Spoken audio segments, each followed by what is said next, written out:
E aí, gente, beleza? Bom, eu queria compartilhar aqui com vocês hoje um pouco sobre um assunto que tem me chamado muita atenção de um tempo pra cá, que tem, sinceramente, me impactado bastante, que é sobre a justiça de Deus na Terra.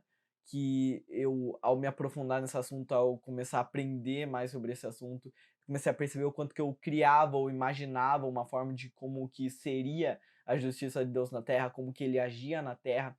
E eu não percebia que isso criava uma ilusão de quem Deus era e que era um obstáculo para mim conhecer mais de quem Ele é, do caráter de Deus, da justiça de Deus aqui na Terra. Para falar desse tema, eu quero comentar sobre os 3 livros que eu aprendi mais sobre esse assunto, que são, e eu vou falando conforme o vídeo. O primeiro é o livro de Provérbios. Bom, muita gente já deve conhecer, né? Provérbios é chamado assim porque o homem mais sábio da história, Salomão, ele escreveu muitos ditados, muitas falas sábias, e essas falas eram chamadas de provérbios. E é por isso que o livro é chamado assim, porque na segunda metade dele, praticamente, nós só vemos vários e vários desses ditados, desses provérbios. E é por isso que é chamado assim. Salomão, nesses provérbios, ele nos apresenta a sabedoria e nos mostra que ela está andando pelas ruas, chamando a todos aqueles que quiserem vir conhecê-la. E aqueles que forem até ela, ela se achegará a eles. De forma resumida, é isso. Ele nos ensina em todo o livro que, se nós buscarmos a sabedoria, se nós buscarmos sermos sábios, viveremos uma boa vida. E nesse livro, Salomão nos apresenta a base do que nós achamos que é a justiça de Deus, onde ele nos mostra a ideia simples que se você fizer coisas boas, boas coisas vão acontecer para você. Se você fizer coisas ruins, adivinha, coisas ruins vão acontecer para você. Ou como ele fala, ou como a sabedoria fala, segundo Salomão, porque ele cria, tipo, sabedoria como se fosse uma pessoa. Mas tá, isso aí eu recomendo que você leia, é um livro muito bom. Ela fala em Provérbios 1, 32 e 33: a rebeldia dos ingênuos os matará, e a tranquilidade dos tolos os destruirá. Mas quem me ouvir viverá em segurança e estará tranquilo, sem temer nenhum mal. Essa é a sabedoria falando. Ou seja, ela mostra isso. Se você for sábio, você vai ter uma vida boa. Se você for tolo, adivinha, você não vai ter uma vida boa. E até aí não tem nenhum erro. Deus realmente ele é justo. Se a gente fizer aquilo que é justo, ele vai nos fazer o bem. Só que nos chega a pergunta que nós temos até os dias de hoje: por que coisas ruins acontecem para pessoas boas? E eu duvido que você não tenha uma história que você se questione isso, onde você fez uma coisa certa, só que não lhe aconteceu coisas boas. E isso é uma triste verdade da vida, porque realmente nem sempre quem te faz o bem te recebe o bem, nem sempre, ou nem sempre é como a gente espera. Mas para falar sobre isso, a gente vai ver o próximo livro, que é Eclesiastes. É interessante porque Eclesiastes foi escrito pelo mesmo homem. O mesmo homem que ele fala sobre várias coisas boas da vida em um livro, no outro ele declara de forma simples: tudo é inútil. Ele chega até o ponto de falar que, que ele percebeu que o riso é loucura, que o prazer é inutilidade. Ele chega até, eu acredito que seria realmente uma crise de identidade, uma crise sobre todas as coisas, porque ele começa a perceber que tudo é inútil, que nada faz sentido no mundo, que não nos consegue entender o porquê a gente vive. Ele nos mostra que o nosso tempo aqui é inútil. Ele nos mostra no livro muitas verdades que realmente nos fazem até pensar de uma forma muito mais triste da vida, se a gente for pensar. E eu recomendo que você não leia assim, tipo, pensando muito em como Salomão estava. Eu recomendo você ver o pessoal que já estudou esse livro, porque realmente é muito louco de se ler esse livro também. Eu deixo, obviamente, recomendo para todos vocês que vocês leiam por conta própria esses 3 livros que eu vou estar falando aqui. Mas essa é uma característica desse livro de Salomão. Ele está mais velho e mais experiente quanto à vida, e ele começa a se questionar realmente o porquê de todas as coisas, uma parte da vida que todos nós vamos ter. E eu acredito que isso é necessário na nossa vida, hein? Ele nos joga um balde de água fria em nós, mostrando que a vida do homem não muda em quase nada aqui na Terra, em que em todos os séculos e séculos e milênios não há nada que nós podemos realmente chamar de novo, segundo as próprias palavras dele. E, e linkando com a justiça de Deus, ele nos mostra o que é uma característica desse livro sobre esse assunto. Ele fala o seguinte, em Eclesiastes 9:11. Vi ainda debaixo do sol que os mais rápidos nem sempre ganham a corrida, que os mais fortes nem sempre vencem a batalha, que os sábios nem sempre têm pão, que os prudentes nem sempre têm riqueza, que os inteligentes nem sempre são honrados, mas que tudo depende do tempo e do acaso. Ele nos mostra essa palavra, acaso. O acaso significa algo que é imprevisível. Mas calma lá, ele mesmo falou nos seus provérbios que, de certa forma, é previsível a justiça de Deus, o que vai acontecer. Se a gente faz o bem, a gente vai ganhar o bem. Se a gente fizer o mal, vamos ganhar o mal. Só que aqui ele está falando de forma bem clara sobre o acaso, que é parte da nossa vida. A gente nunca vai ter certeza de nada do que esperar.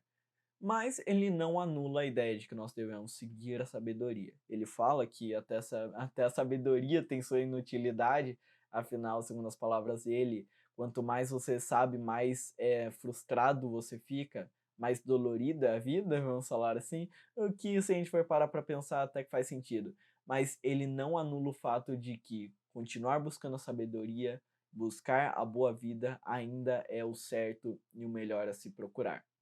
Mas esses dois livros não deixam ainda o questionamento. Em Provérbios nós vemos, Deus é justo. A justiça de Deus é verdadeira e pura.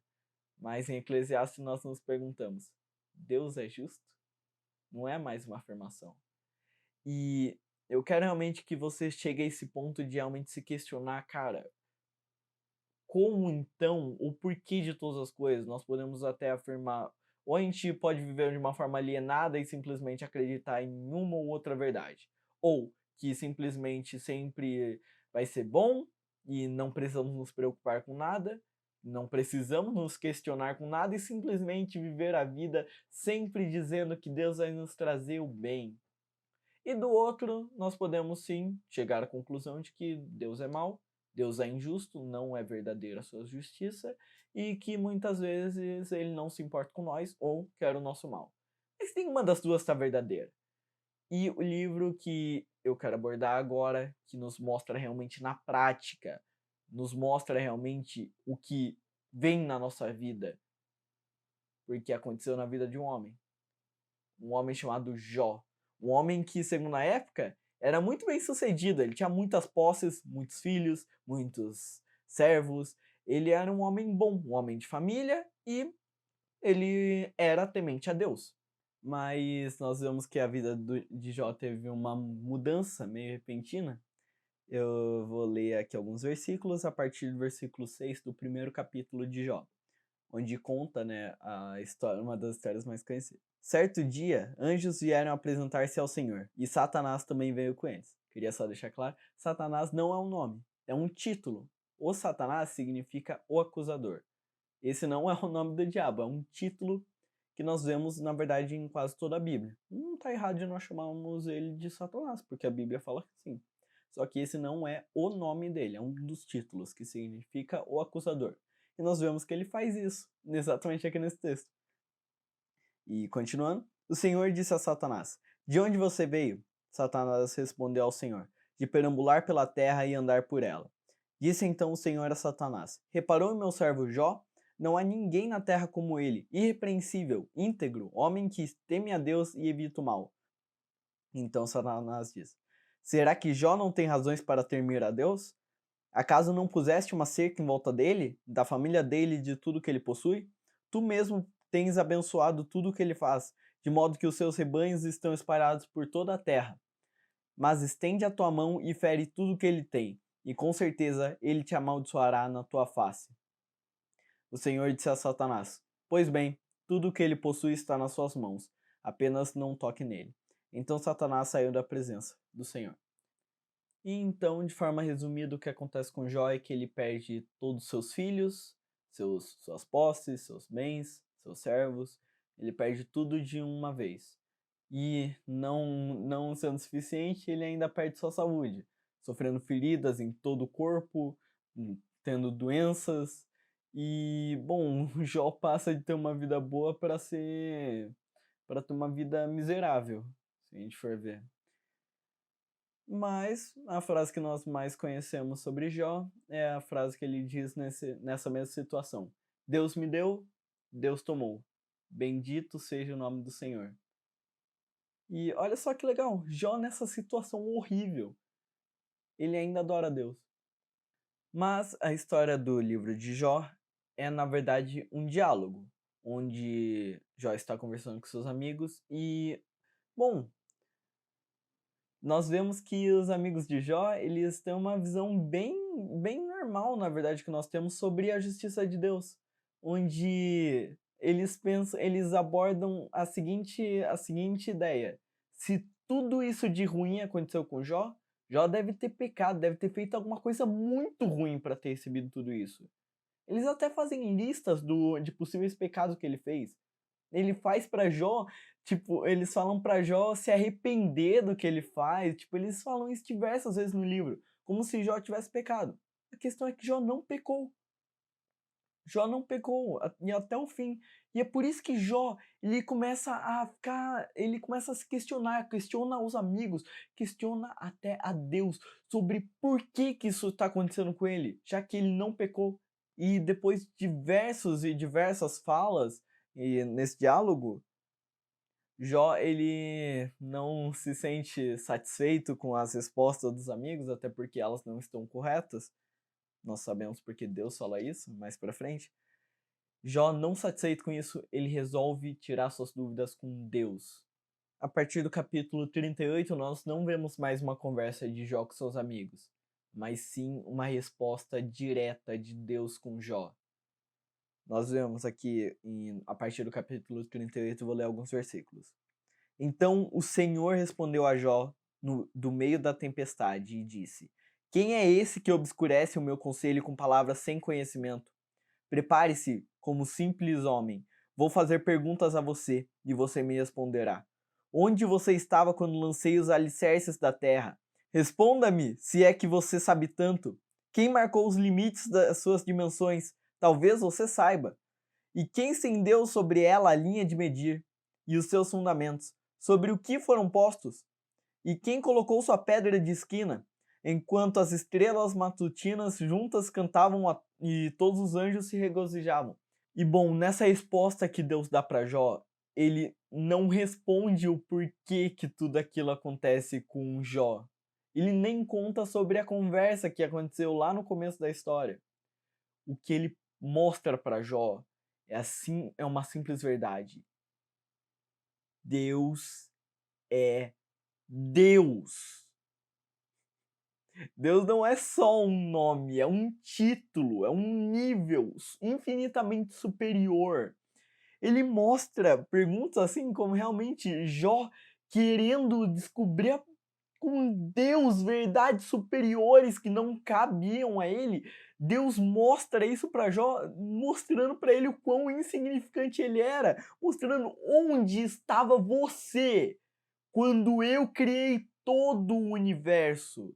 Ele até pergunta para Jó se é tão fácil compreender todas as coisas, se é tão fácil assim julgar, tente você, ele fala para tente você tentar julgar todas as coisas que acontecem no universo por um dia, se é tão preto no branco. Ele pergunta as coisas específicas para Jó que é impossível nós conseguirmos ter conhecimento, como: você sabe onde a luz habita? Você sabe quando cabras dão à luz, quando corças dão à luz? Ele pergunta coisas tão específicas, mas que Deus tem um conhecimento total a todo momento.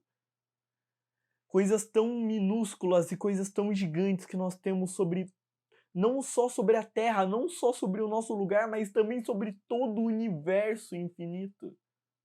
Bom, no fim de tudo, Deus corrige, né, os amigos de Jó, por causa da mentalidade que eles tinham não estava certa, e ele deixa isso bem claro. Mas o que a gente sabe é que no fim da história de Jó, Deus dá o dobro do que Jó tinha no começo. E o que facilmente a gente para pensar como uma recompensa. Eva, parabéns, Jó, você passou por essa prova. Mas não era uma punição. Jó não estava recebendo aquilo pelo mesmo motivo que Jó não estava recebendo aquilo por ter pecado ou errado, ele não estava recebendo tudo em dobro porque ele sobreviveu, porque ele passou, porque ele permaneceu firme. Essa mesma ideia de achar que isso foi uma recompensa já é uma prática de nós tentarmos compreender a justiça de Deus. Só que o que esse livro nos prova é que nós não conseguimos. Como que nós podemos viver em prática com essa justiça de Deus que nós não conseguimos compreender? Simples. Não compreendemos. Nós vivemos confiando a cada dia nele. Coisas ruins, coisas boas, todas as coisas estão sob o domínio dele. Tudo só acontece pela permissão dele.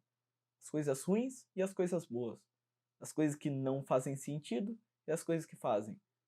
Aquele que é supremo sobre todas as coisas tem domínio sobre elas. E é assim que a gente vive a nossa vida.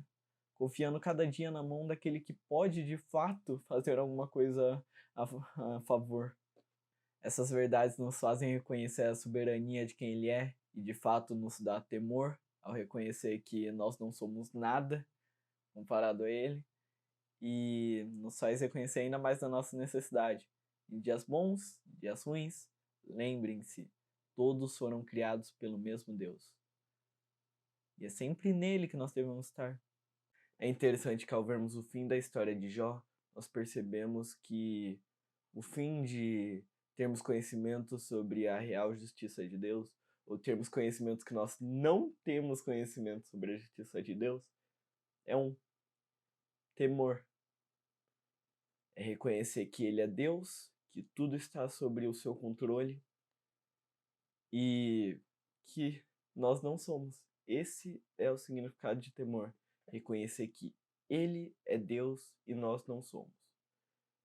Que tudo e nós mesmos somos dependentes dele. E Salomão já fala sobre isso, que esse é o fim mais importante para o homem. Ele fala 2 vezes. Em Provérbios ele fala: o temor do Senhor é o princípio da sabedoria, e o conhecimento do santo é entendimento. Em Eclesiastes ele fala: de tudo o que se ouviu, aqui está a conclusão. Tema a Deus e obedeça aos seus mandamentos, porque isso é o essencial para o homem. O fim de quanto mais nós conhecemos a Deus, reconhecer o quão poderoso e digno de louvor Ele é, digno de confiança, digno de amor, e nós somos absolutamente o contrário. Mas mesmo assim a sua graça caiu sobre nós. Se você gostou desse vídeo, não esquece de deixar o seu like, se inscreve aqui no canal. Espero de verdade que esse assunto te impacte tanto quanto me impactou. E é isso. Falou!